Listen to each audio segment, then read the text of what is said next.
दोस्तों, दिल्ली एयरपोर्ट की हल्की धुंध में एक युवक फटेहाल कपड़ों में चलता हुआ दिखाई देता है। बाहर से वह गरीब और असहाय लगता है। विमान में जैसे ही वह अपनी सीट पर बैठता है, लोग उसे शक की नजर से देखने लगते हैं। बगल वाली महिला नाक पर रुमाल दबाए उसे घूरती है। थोड़ी देर बाद एयर होस्टेस आती है, उससे टिकट मांगती है और उसके असली चेहरे की कहानी जाने बिना उसे लात मारकर बेइज्जती कर देती है। लेकिन इस आदमी की कहानी इससे कहीं ज्यादा है दोस्तों। इस आदमी की हकीकत जानने के लिए वीडियो में अंत तक बने रहना। दोस्तों, दिल्ली की ठंडी सुबह थी। नवंबर का महीना। हल्की धुंध हवा में तैर रही थी और इंदिरा गांधी एयरपोर्ट के रनवे पर विमानों की आवाजाही लगातार जारी थी। हजारों यात्री अपनी अपनी मंजिल की ओर भाग रहे थे। कोई बिजनेस ट्रिप पर था, कोई छुट्टियां मनाने जा रहा था और कोई अपने परिवार से मिलने। इन्हीं चेहरों की भीड़ में एक चेहरा ऐसा था जो अलग दिखाई दे रहा था। उसकी आंखों में एक अजीब चमक थी, लेकिन उसकी शक्ल सूरत देखकर कोई भी पहली नजर में यही कहता कि वह कोई गरीब, भिखारी या शायद कोई धोखेबाज इंसान है जो किसी तरह यहां तक आ पहुंचा है। उसका नाम विक्रम था। उम्र 25 साल। कंधे पर एक पुराना सा बैग लटकाए हुए और बदन पर एक फटा हुआ काला कोट, जिसके नीचे झांकती हुई एक जगह जगह से फटी शर्ट। पैरों में पुराने जूते जिनका चमड़ा छिल चुका था। दाढ़ी कुछ ज्यादा ही बढ़ी हुई और बाल बिखरे बिखरे से। भीड़ में चलते हुए लोग उसे देखकर ऐसे किनारा कर रहे थे जैसे उसकी मौजूदगी उन्हें खटक रही हो। कोई उसे घूरता, कोई नाक सिकोड़कर आगे बढ़ जाता, लेकिन विक्रम के चेहरे पर कोई शिकन नहीं थी। उसकी चाल में आत्मविश्वास था, मानो वह सब जानता हो कि यह सब केवल दिखावा है और असली पहचान तो उसके भीतर छुपी हुई है। वह चेक इन काउंटर तक पहुंचा। अपनी टिकट दिखाकर उसने बोर्डिंग पास लिया। एयरपोर्ट स्टाफ ने भी एक बार ऊपर से नीचे तक उसे देखा, लेकिन फिर प्रोफेशनल मुस्कान के साथ पास थमा दिया। विक्रम ने मुस्कुराते हुए सिर हिलाया और सिक्योरिटी चेक की ओर बढ़ गया। चेकिंग के दौरान भी गार्ड्स ने उसे शक की नजरों से देखा, लेकिन चूंकि उसके पास सारे कागजात और टिकट ठीक थे, इसलिए किसी ने कुछ कहा नहीं। एयरपोर्ट पर खड़े खड़े वह सोच रहा था कि वक्त कैसे बदल गया है। यही मुंबई वह जगह थी जहां से 8 साल पहले उसने अपना सफर शुरू किया था। उस समय उसके पास जेब में सिर्फ 200 रुपये थे। न कोई पहचान थी, न कोई सहारा। रातें स्टेशन पर गुजारनी पड़ी। कई बार भूखा सोना पड़ा, लेकिन हर बार उसने खुद से वादा किया था कि वह हार नहीं मानेगा। आज वही विक्रम करोड़ों की कंपनी का मालिक था, लेकिन फिर भी उसने खुद को साधारण और फटेहाल कपड़ों में रखा था। वजह सीधी थी। वह दुनिया की असलियत देखना चाहता था। यह समझना चाहता था कि इंसान को उसकी हैसियत से परखा जाता है या उसके कपड़ों और दिखावे से। विक्रम गेट नंबर 7 की ओर बढ़ा। बोर्डिंग शुरू हो चुकी थी। लंबी कतार में लोग खड़े थे। कोई मोबाइल पर बिजनेस की बातें कर रहा था, कोई बच्चों को संभाल रहा था, तो कोई अपने लगेज के वजन को लेकर परेशान था। कतार में खड़े विक्रम को देखकर कुछ लोग फुसफुसाने लगे। ये आदमी कहां से आ गया? लगता है किसी और का टिकट पकड़ लिया है। पता नहीं आजकल सिक्योरिटी क्या कर रही है। ऐसी बातें उसके कानों तक पहुंची, लेकिन उसने कोई प्रतिक्रिया नहीं दी। वह शांत रहा। आखिरकार उसका नंबर आया और वह विमान में प्रवेश कर गया। फ्लाइट में एक अजीब सी गंध थी, सुगंधित एयर फ्रेशनर की। वह अपनी सीट की ओर बढ़ा और वहां बैठ गया। बगल की सीट पर एक मध्यम उम्र की महिला बैठी थी। उसने जैसे ही विक्रम को अपने पास बैठते देखा, तुरंत अपना पर्स अपनी गोद में कसकर पकड़ लिया। कुछ पल बाद उसने रुमाल निकाला और अपनी नाक पर दबा लिया, मानो विक्रम के शरीर से कोई बदबू आ रही हो। उसके चेहरे पर साफ लिखा था कि वह इस आदमी को भिखारी समझ रही है। विक्रम ने एक हल्की मुस्कान दी। वह जानता था कि यह सब होने वाला है। उसने बगल की सीट पर बैठी महिला से बात करने की कोशिश भी नहीं की, बस खिड़की से बाहर झांकता रहा। थोड़ी देर बाद एयर होस्टेस वहां आई। उसने विनम्रता से कहा, सर, आपका please show ticket me your दिखाइए। विक्रम ने शांत स्वर में उत्तर दिया, ओह, टिकट तो मैंने एयरपोर्ट पर ही दिखा दिया था। एयर होस्टेस का चेहरा सख्त हो गया। उसने दोबारा कहा, नहीं सर, अभी दिखाइए, ये हमारी प्रक्रिया है। विक्रम ने बैग से टिकट निकालकर दिखा दिया। एयर होस्टेस ने टिकट को देखा, फिर उसकी शक्ल पर दोबारा नजर डाली। शायद उसे यकीन नहीं हो रहा था कि इस हालत का आदमी सचमुच इस फ्लाइट में सफर कर रहा है। उसने टिकट वापस देते हुए बस इतना कहा, ठीक है, लेकिन उसके चेहरे पर लिखा था कि वह अभी भी विक्रम को संदिग्ध मान रही है। पास वाली महिला तुरंत बोल पड़ी, देखा, मैंने कहा था ना, ये आदमी कहीं घुसपैठियां तो नहीं, हमें भी तो खतरा हो सकता है। एयर होस्टेस ने महिला को शांत करने की कोशिश की, लेकिन वह भी आधी अधूरी मुस्कान के साथ विक्रम की ओर देखती रही। फ्लाइट ने उड़ान भरी। सब लोग अपनी अपनी दुनिया में खो गए।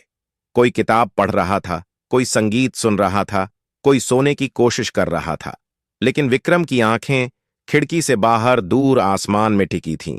उसके मन में यादों का तूफान उमड़ रहा था। 8 साल पहले उसने इसी आसमान की ओर देखते हुए खुद से वादा किया था कि वह एक दिन सबको साबित करेगा कि एक गरीब आदमी भी करोड़पति बन सकता है। यादें उसे पीछे ले गईं। वह दिन याद आया जब वह मुंबई छोड़कर दिल्ली गया था। उस वक्त उसके पास सिर्फ उसकी पत्नी थी, सीमा। सीमा ने उसे हर मुश्किल में सहारा दिया, भूखे पेट भी हिम्मत बढ़ाई। जब सबने कहा कि यह लड़का सपने में जी रहा है, तब सीमा ही थी जिसने कहा, तुम कर सकते हो विक्रम, बस हार मत मानना। आज वही वादा पूरा करने का दिन था। विक्रम 8 साल बाद मुंबई लौट रहा था, लेकिन एक करोड़पति के रूप में। वह अपनी पत्नी को सरप्राइज देना चाहता था। सीमा को उसने कभी नहीं बताया कि वह कितना बड़ा बन चुका है। उसने सिर्फ इतना कहा था कि जब वह लौटेगा तो सब बदल जाएगा। लेकिन आज वह जानबूझकर फटे हाल कपड़ों में था। यह उसकी परीक्षा थी, समाज की सोच की परीक्षा। वह देखना चाहता था कि लोग उसे उसकी असली पहचान से स्वीकार करेंगे या केवल उसके कपड़ों और बाहरी रूप से परखेंगे। और अभी तक जो कुछ भी हुआ था, उसने साबित कर दिया था कि दुनिया आज भी दिखावे पर ज्यादा भरोसा करती है। फ्लाइट आगे बढ़ती रही। एयर होस्टेस बीच बीच में आकर ड्रिंक्स और स्नैक्स परोस रही थी, लेकिन विक्रम की तरफ आते ही उसका चेहरा सख्त हो जाता। उसने विक्रम को एक बार भी सर कहकर संबोधित नहीं किया, जबकि बाकी यात्रियों से बहुत विनम्रता से पेश आती थी। विक्रम ने चुपचाप पानी का गिलास लिया और 2 घूंट पीकर रख दिया। बगल की सीट वाली महिला बीच बीच में उसे घूरती और फिर खिड़की की ओर मुंह फेर लेती। उसके मन में यही था कि यह आदमी उसकी सुरक्षा के लिए खतरा हो सकता है। विक्रम ने सोचा, कितना अजीब है, इंसान का डर उसके दिमाग में ही पैदा होता है। अगर यही महिला जान जाए कि मैं करोड़पति हूं, तो शायद यही मेरे पैर छूकर आशीर्वाद लेने लगे। वक्त बीतता गया। विक्रम के मन में भावनाओं का सैलाब था। उसे अपनी पत्नी का चेहरा याद आ रहा था, वो आंसू जब उसने विदा करते समय कहा था, जाओ, लेकिन वादा करो कि एक दिन लौटोगे। विक्रम ने वह वादा निभाया था और अब वह मुंबई लौट रहा था, एक नए जीवन की शुरुआत के लिए। लेकिन उसे पता नहीं था कि आगे जो कुछ होने वाला है वह उसकी जिंदगी को एक अलग मोड़ पर ले जाएगा। यह सफर केवल एक पति का अपनी पत्नी से मिलने का सफर नहीं था, बल्कि यह समाज को एक आईना दिखाने वाला सफर बनने वाला था। फ्लाइट की रोशनी धीमी कर दी गई थी। यात्री नींद में थे, लेकिन विक्रम की आंखें अब भी खुली हुई थीं। उसका दिल तेजी से धड़क रहा था। वह सोच रहा था, क्या सीमा मुझे पहचान पाएगी? क्या वह मुझसे नाराज होगी कि मैंने उसे इतने साल इंतजार करवाया? या उसकी आंखों में वही प्यार होगा जो पहले था? विक्रम की जिंदगी की सबसे बड़ी मुलाकात अब कुछ ही घंटों की दूरी पर थी, लेकिन फिलहाल उसके चारों ओर लोग उसे उसी नजर से देख रहे थे। भिखारी, गरीब, संदिग्ध, और यह सब उसके मन में एक अजीब सा दर्द छोड़ रहा था। विमान हवा को चीरता हुआ आगे बढ़ रहा था। यात्रियों की बातचीत धीरे धीरे थम चुकी थी। कुछ लोग नींद में खो गए थे और कुछ अपने विचारों में डूबे थे। विक्रम की आंखें बंद थीं, लेकिन नींद उससे कोसों दूर थी। वह तो जैसे अपने अतीत के गलियारों में घूम रहा था। उसे याद आ रहा था जब वह पहली बार मुंबई आया था, वही शहर जहां लौटने की उसकी तमन्ना 8 साल से उसके दिल में जिंदा थी। तब उसके पास बस 200 रुपए थे और एक सपना। रेलवे स्टेशन पर बिताई हुई रातें, भूख से तड़पते दिन, हर जगह से ठुकराए जाने का अपमान, सब कुछ जैसे उसकी आंखों के सामने चलचित्र की तरह घूमने लगा था। वह उस वक्त टूट सकता था, लेकिन उसने हार मानने से इनकार कर दिया था। दिल्ली पहुंचकर उसने छोटे छोटे काम किए। किसी की दुकान पर बर्तन धोए, किसी के ऑफिस में चपरासी का काम किया। लेकिन इन सब के बीच उसने कभी अपनी मेहनत और लगन को कम नहीं किया। दिन में काम और रात में पढ़ाई व कंप्यूटर सीखना उसकी दिनचर्या बन गई थी। सीमा ने हर मुश्किल में उसका साथ दिया। जब खाने को कुछ न होता तो वह खुद भूखी रहकर उसे खिलाती। जब थकान से उसका शरीर टूट जाता तो सीमा उसके माथे पर हाथ रखकर कहती, बस थोड़ी और हिम्मत रखो, सब बदल जाएगा। यही बातें विक्रम को ऊर्जा देती। धीरे धीरे उसकी मेहनत रंग लाने लगी। उसने एक छोटी सी कंपनी में ज्वाइन किया, फिर वहां से अनुभव लेकर खुद का काम शुरू किया। शुरुआत में कारोबार डगमगाया, कभी घाटा हुआ, कभी दिवालिया होने की नौबत आई, लेकिन विक्रम ने हर बार खुद को संभाला। उसने सीखा कि असफलता ही असली शिक्षक होती है। वह गिरा, लेकिन हर बार और मजबूती से खड़ा हुआ। समय के साथ उसकी कंपनी बढ़ने लगी, निवेशक आने लगे और देखते ही देखते उसने करोड़ों की कीमत वाली कंपनी खड़ी कर दी। लेकिन उसने सीमा को कभी यह नहीं बताया। उसने सिर्फ इतना कहा था कि वह लौट कर आएगा तब जब वह कुछ बन जाएगा। आज वही दिन आ चुका था। विमान में अचानक हलचल हुई। एयर होस्टेस ने घोषणा की कि कुछ देर में डिनर सर्व किया जाएगा। सब यात्री उठकर खाने के इंतजार में बैठ गए। विक्रम के बगल में बैठी महिला ने अपनी थाली ली और बिना उसकी ओर देखे खाने लगी। एयर होस्टेस विक्रम तक पहुंची और थाली उसकी ओर बढ़ाई, लेकिन उसके चेहरे पर स्पष्ट अनिच्छा थी। उसने थाली थमाते हुए लगभग तिरस्कार भरे लहजे में कहा, लीजिए। विक्रम ने मुस्कुराकर धन्यवाद कहा और थाली रख ली। खाने की खुशबू ने उसे उसके अतीत की भूखी रातों की याद दिला दी। वह पल पल उन दिनों को जी रहा था। लेकिन तभी बगल की महिला ने ऊंची आवाज में कहा, देखिए, इस आदमी को यहां बिठाना ठीक नहीं है। पता नहीं कौन है। टिकट तो दिखाया है, लेकिन लगता है किसी और की सीट पकड़ ली है। आप लोग ठीक से चेक क्यों नहीं करते? उसकी आवाज इतनी तेज थी कि आसपास बैठे यात्री भी उनकी ओर देखने लगे। कुछ ने समर्थन में सिर हिलाया। एयर होस्टेस ने स्थिति संभालने की कोशिश की और कहा, मैडम, टिकट सही है, आप चिंता न करें। लेकिन फिर भी उसने विक्रम को ऐसे देखा जैसे वह किसी बड़ी गलती का दोषी हो। विक्रम ने कुछ नहीं कहा। उसके होठों पर वही रहस्यमयी मुस्कान थी, लेकिन उसके दिल के भीतर दर्द की लहरें उठ रही थीं। उसने सोचा कि शायद यही दुनिया का सच है। इंसान को उसकी शक्ल और कपड़ों से आंका जाता है, उसकी आत्मा और कर्म से नहीं। घंटों बाद विमान ने मुंबई की धरती को छूने की घोषणा की। यात्रियों में उत्साह की लहर दौड़ गई। सब अपने बैग समेटने लगे। विक्रम ने भी धीरे से अपना छोटा सा बैग उठाया। विमान जैसे ही लैंड हुआ, सभी लोग उतरने के लिए तैयार हो गए।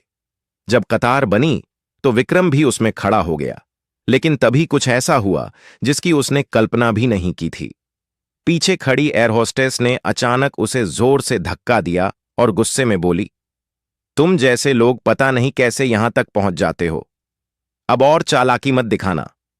उसका स्वर इतना कठोर था कि बाकी लोग भी चौंक गए। लेकिन इससे पहले कि कोई कुछ समझ पाता, उसने विक्रम की पीठ पर इतनी जोर की लात मारी कि वह आगे की ओर लड़खड़ा गया। पूरा विमान सन्न रह गया। बगल की महिला ने राहत की सांस ली, मानो उसकी शंका सही साबित हो गई हो। किसी ने यह जानने की कोशिश भी नहीं की कि असलियत क्या है। विक्रम ने गिरने से खुद को संभाल लिया। उसकी आंखों में आंसू थे, लेकिन उसने उन्हें बहने नहीं दिया। उसने एक गहरी सांस ली और बाहर निकल गया। जैसे ही वह एयरपोर्ट के गेट से बाहर आया, वहां का दृश्य देखकर सभी यात्री दंग रह गए। बाहर पहले से मीडिया के कैमरे चमक रहे थे। लग्जरी गाड़ियां खड़ी थीं और कई बड़े बिजनेस टाइकून वहां मौजूद थे। सबकी नजर उसी पर टिक गई। वेलकम मिस्टर विक्रम, भारत के सबसे युवा करोड़पति। कैमरों की फ्लैश लाइट्स और रिपोर्टरों की आवाजें गूंज उठीं। वह एयर होस्टेस जिसने अभी अभी उसे धक्का और लात मारी थी, वही महिला जो उसके बगल में बैठी थी, और बाकी यात्री सब स्तब्ध रह गए। यह वही आदमी था जिसे उन्होंने भिखारी समझा था, वही आदमी जिसे उन्होंने तिरस्कार से देखा था। लेकिन सच सामने था। वह करोड़पति था जिसने हाल ही में अपनी कंपनी से हजारों गरीब बच्चों की पढ़ाई के लिए करोड़ों दान किए थे। विक्रम मीडिया के सवालों का जवाब देने से पहले कुछ क्षण चुप खड़ा रहा। उसकी आंखें भरी हुई थीं। उसने बस इतना कहा, आज मैंने फिर से वही दर्द महसूस किया जो 8 साल पहले भूखा प्यासा रहकर झेला था। फर्क इतना है कि तब मैं सचमुच गरीब था, आज मैं करोड़पति हूं। लेकिन दुनिया की नजर नहीं बदली। लोग इंसान को उसकी आत्मा से नहीं, उसके कपड़ों से पहचानते हैं। मुझे दुख नहीं कि मुझे भिखारी समझा गया, दुख इस बात का है कि हम इंसान को इंसान मानना भूल चुके हैं। यह कहते हुए उसने भीड़ को चीरते हुए बाहर कदम रखा। उसके मन में अब सिर्फ एक ही ख्याल था, अपनी पत्नी सीमा से मिलने का। वह पल जिसके लिए उसने इतने साल मेहनत की थी, अब सामने था। उसके हर कदम के साथ अतीत की परछाइयां पीछे छूट रही थीं और एक नया भविष्य उसका इंतजार कर रहा था। लेकिन उसे अंदाजा नहीं था कि यह मुलाकात सिर्फ एक भावनात्मक लम्हा नहीं होगी, बल्कि उसके जीवन का सबसे बड़ा इम्तिहान साबित होने वाली है। विक्रम ने एयरपोर्ट से बाहर कदम रखा और दूर से उसे अपनी पत्नी सीमा दिख गई। वह वहीं खड़ी थी, आंखों में चिंता और चेहरे पर थोड़ी उदासी, जैसे 8 साल का इंतजार उसके भीतर भी बैठा हो। विक्रम ने धीरे धीरे कदम बढ़ाए और सीमा की आंखों से आंसू निकलने लगे। उन्होंने एक दूसरे को देखा, बिना शब्दों के सब समझ गए। विक्रम ने अपनी बाहों में सीमा को समेट लिया। वह पल 8 साल की मेहनत, संघर्ष और दूरियों का साक्षी था। सीमा ने धीरे से कहा, तुम सच में लौट आए और इतना बदल चुके हो। विक्रम ने मुस्कुराते हुए कहा, हां, लेकिन मेरे भीतर वही प्यार और वही वादा अब भी कायम है। भीड़ और मीडिया की हलचल उनके चारों ओर थी, लेकिन विक्रम और सीमा के लिए समय मानो ठहर गया था। उसने सीमा को बताया कि वह फटे हाल कपड़ों में क्यों आया, ताकि दुनिया की आंखों को चुनौती दे सके और उसे महसूस कराए कि असली पहचान इंसान के दिल और कर्म में होती है, न कि उसके कपड़ों में। सीमा ने उसकी आंखों में झांक कर कहा, तुमने सिर्फ अपनी सफलता नहीं दिखाई, बल्कि हमें भी यह सिखाया कि सच्चाई और प्यार किसी बाहरी रूप से नहीं मापे जाते। विक्रम ने सिर हिलाया और दोनों हंसते हुए एयरपोर्ट की हलचल में खो गए। उस दिन विक्रम ने साबित कर दिया कि संघर्ष और मेहनत से हासिल किया गया प्यार और सफलता असली होती है, और उसकी कहानी सिर्फ करोड़पति बनने की नहीं थी, बल्कि इंसानियत, धैर्य और वफादारी की मिसाल बन गई थी। तो दोस्तों, इस वीडियो में बस इतना ही। अगर आपको यह वीडियो पसंद आया हो तो इसे लाइक करना बिल्कुल न भूलें। आपका एक लाइक हमें और बेहतरीन कंटेंट बनाने की प्रेरणा देता है। इस वीडियो को अपने दोस्तों और परिवार के साथ शेयर करें। हो सकता है यह वीडियो किसी की मदद कर सके। अगर आप हमारे चैनल पर नए हैं तो जल्दी से सब्सक्राइब कर लें, क्योंकि हम आपके लिए ऐसी ही जबरदस्त जानकारी लाते रहते हैं। सब्सक्राइब करने के बाद बेल आइकन जरूर दबाएं, ताकि आपको हमारी हर नई वीडियो की नोटिफिकेशन मिले। हम पूरी कोशिश करते हैं कि आपको बेहतरीन कंटेंट दें। आपके सुझाव हमारे लिए बेहद खास हैं। कमेंट में हमें जरूर बताएं कि आपको यह वीडियो कैसा लगा। अगर कोई सवाल या सुझाव हो तो कमेंट में जरूर लिखें। आपकी राय हमारे लिए बहुत मायने रखती है। हमारे चैनल को आगे बढ़ाने में आपका समर्थन बहुत जरूरी है, इसलिए जुड़े रहें और सीखते रहें। जीवन में सीखने की कोई उम्र नहीं होती। हर दिन कुछ नया सीखना हमारी सोच को नया आयाम देता है। सफलता उन्हीं को मिलती है जो लगातार प्रयास करते रहते हैं। आपके प्यार और सहयोग से ही यह चैनल आगे बढ़ रहा है। आप सभी का इस सफर में साथ देने के लिए दिल से धन्यवाद। हमें उम्मीद है कि हम आगे भी इसी तरह आपके लिए बेहतरीन कंटेंट लाते रहेंगे। अगर आपको यह वीडियो किसी खास विषय पर चाहिए था तो हमें जरूर बताएं, हम उस पर भी वीडियो बनाएंगे। आपका हर सुझाव हमारे लिए अनमोल है। याद रखें, मेहनत का कोई विकल्प नहीं होता। सफलता उन्हीं को मिलती है जो हार नहीं मानते। जिंदगी में छोटे छोटे बदलाव भी बड़ा असर डाल सकते हैं, इसलिए हमेशा सीखते और आगे बढ़ते रहें। हम आपके लिए नई नई जानकारियां लाते रहेंगे। बस आप हमारे साथ बने रहें। अपने सपनों को पूरा करने की हिम्मत रखिए, क्योंकि जो ठान लेते हैं वो हर मुश्किल को पार कर लेते हैं। इस वीडियो को देखने के लिए आपका दिल से धन्यवाद। आप हमारे लिए सिर्फ दर्शक नहीं, परिवार हैं। हमारा मकसद सिर्फ जानकारी देना नहीं, बल्कि आपके जीवन में सकारात्मक बदलाव लाना है। इसलिए वीडियो को पूरा देखें और सीखें। कुछ नया करने का जज्बा हमेशा बनाए रखें। कभी हार मत मानिए, क्योंकि हार के बाद ही जीत होती है। मेहनत करते रहिए और खुद पर भरोसा रखिए। हर दिन कुछ नया सीखिए और दूसरों को भी सिखाइए। इसी सोच के साथ हम आपसे विदा लेते हैं। अगली वीडियो में फिर मिलेंगे नई जानकारी और नए जोश के साथ। तब तक खुश रहें, सुरक्षित रहें और सीखते रहें। मिलते हैं अगली वीडियो में। जय हिंद, जय